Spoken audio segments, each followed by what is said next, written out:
Honey ఎన్నిసార్లు చెప్పాను ఆడుకున్న తర్వాత మళ్ళీ నీ బొమ్మలు జాగ్రత్తగా సర్దుకోమని. చూడు కారు ఇక్కడ ఏం చేస్తుంది.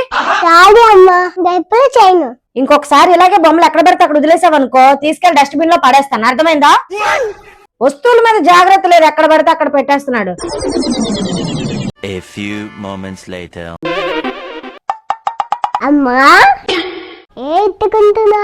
నా చున్నీ వెతుకుతున్నాను హనీ. చున్నీయా? నేను చూపిస్తాను కదా. రే హనీ, నా చున్నీ ఏంటి అక్కడ ఉంది? ఏమి విసిరావా? నువ్వు విసిరావా? ఎందుకురా? వస్తువులు ఇక్కడ పెట్టి అక్కడ పెట్టుకోడు, పిలితే ఇలాగే పడేస్తా.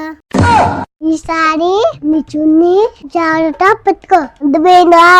నా పాఠాలు నాకే తిరిగి అప్పచెప్తున్నాడు. వస్తు నేను తెలియదు నీకు అన్నా. వీడి వయసులో ఇలా ఉన్నాడంటే కొంచెం ఎదిగిన తర్వాత నాకు ఇంకెన్ని చుక్కలు చూపిస్తాడు.